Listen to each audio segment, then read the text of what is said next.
ఏది అయినా ట్రై చెయ్యి ఆచి చికెన్ మసాలా. ఆచి చికెన్ మసాలా ఏదైతే ఈ ప్రాంతానికి సంబంధించిన వ్యక్తిగానే ఈ ప్రాంతానికి సంబంధించిన వారంతా అతనే నేను చెప్తున్నారు. ఇక్కడే అతని మృతదేహం ఏదైతే మనం చూడవచ్చు ప్రత్యక్షంగా ఇక్కడ ఈ మృతదేహం లభ్యమైంది. అంటే చెరువులో పడి అక్కడి నుంచి ఇక్కడ కొట్టుకుని వచ్చాడా లేకపోతే ఇక్కడ తాగి పడిపోయాడా అన్న విషయంలో కూడా పోలీసులు సమగ్రంగా దర్యాప్తు చేస్తున్న పరిస్థితి. మీది ఈ ఊరేనా మీది? అంటే ఎన్ని గంటలప్పుడు ఇక్కడ ఎవరైనా చూసారా? తెలియదు. మీరు ఎన్ని గంటలప్పుడు మీకు తెలిసింది? మాకు ఇప్పుడే తెలిసింది, ఒక గంట తర్వాత. ఒక గంట తెలిసే గంట గంట క్రితం సమాచారం స్థానికులకు తెలిసిందని చెప్తున్నారు. అతను రాత్రి ఏదైతే నిన్ననే తెల్లవారుజామున ఇక్కడికి పడి నిన్న ఏదైతే ఇష్యూ జరిగిన తర్వాత ఎక్కడన్నా భయపడి అజ్ఞాతంలోకి వెళ్ళిపోయినాడో ఆ తర్వాత జరిగిన నేపథ్యంలో ఇక్కడ ఈ చెరువులో పడి మరణించి ఉంటాడని చెప్తున్నారు సర్తాజ్. వెంటనే సత్వరం పోస్ట్మార్టం చేసే అవకాశం ఉంది. కానీ సంబంధిత బంధువులు ఎవరైనా ఇక్కడికి వచ్చి పంచనామాలో సంతకం చేయాల్సిన అవసరం ఉంది. వారి తల్లిదండ్రులను ఇక్కడికి వారి తల్లి మాత్రమే ఉంది, తల్లిని పిలిపించే అవకాశం ఉంది. అయితే ఇక్కడ జనం పెద్ద ఎత్తున వచ్చే అవకాశం ఉంది కాబట్టి మృతదేహాన్ని వెంటనే ఇక్కడ నుంచి చెరువుకు ఏదైతే పోస్ట్మార్టానికి తరలిస్తున్నారు. మొత్తం మీద చూస్తే నిన్నటి నుంచి జరిగిన సంఘటనల నేపథ్య ఫలితంగానే అతను భయపడి ఆత్మహత్యకు పాల్పడి ఉంటారని చెప్తున్నారు. మొత్తం మీద ఇక్కడ కొంతమంది యువకులు ఉన్నారు, వారితో మాట్లాడే ప్రయత్నం చేద్దాం.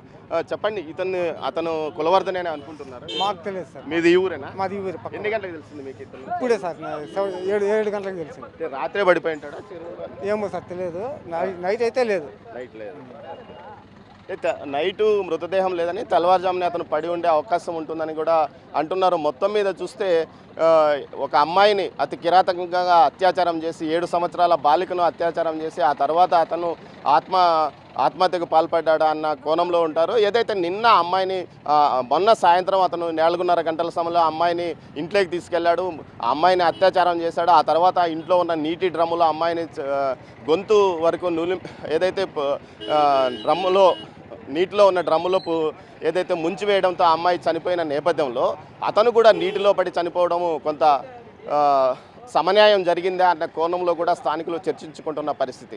మొత్తం మీద చూస్తే ఏదైతే నిన్న ఆ తల్లిదండ్రులు అదేవిధంగా స్థానికులు మదనపల్లి వాసులు పెద్ద ఎత్తున చేసిన ఆందోళనకు తగిన న్యాయం లభించినట్లనే చెప్పవచ్చు సర్తాజ్. నిన్న మనం చాలామందితో అక్కడ మాట్లాడాము. ఏదైతే అతను కులవర్ధన్ అనే వ్యక్తి తన తల్లి సంపాదన మీద బతికే జులాయిగా తిరిగే వ్యక్తి, ముఖ్యంగా గంజాయి మత్తులో ఉండి నిరంతరం గంజాయి మత్తులో ఉండి ఆ చెప్తా మీద ఏదైతే మనం ఉదయం చూపించామే ఆ చెప్తా మీద కూర్చొని మద్యం తాగుతూ గొడవ చేసేవాడు వ్యక్తిగా చెప్తున్నారు. ముఖ్యంగా గతంలో ఒకరి మీద హత్యాయత్నం చేశాడు, చెయ్యి నరికి వేశాడు, ఆ కేసులో జైలుకు పోయి బయటకు వచ్చాడు. అంతేకాకుండా ఆ చెప్తా మీద కూర్చొని అటు ఇటు తిరిగే అమ్మాయిలను మహిళలను వేధించేవాడని, ఈ సందర్భంలో ఒకసారి మహిళలు కేసు పెట్టారు, ఆ తర్వాత వారిని భయపెట్టి ఆ కేసును వెనక్కి తిరిగి తీసుకునే విధంగా చేశాడని కూడా చెప్తున్నారు. దీంతోపాటు అతను నిరంతరము మద్యము గంజాయి మత్తులో ఉంటూ చిన్న చిన్న సెటిల్మెంట్స్ పంచాయతీలు కూడా చేసేవాడని అతనికి పేరుంది. ఈ నేపథ్యంలోనే అతని నేర చరిత్ర అంటే 30 సంవత్సరాల యువకుడు అతను. ఈ విధంగా అతను తండ్రి మరణించడంతో తల్లి ఒక పాఠశాలలో ఆయాగా పనిచేస్తుంది, ఆమె సంపాదన మీద బతికేవాడు, సోదరి ఉంది, సోదరికి కూడా వివాహమైన నేపథ్యంలో ఇతను ఎలాంటి బాధ్యతలు లేకుండా అల్లరి చిల్లరగా తిరుగుతూ వ్యవహరించేవాడని తెలుస్తుంది. ఇతనికి సంబంధించిన వ్యక్తి నిన్న ఏదైతే ఆ ఘటనా స్థలానికి చేరుకొని అంతా అయిపోయింది మీరు లేవండి అంటే అతన్ని స్థానికులు కూడా చితకబాదారు. అదే విజువల్స్ను మనం ప్రత్యక్షంగా చూపించాము.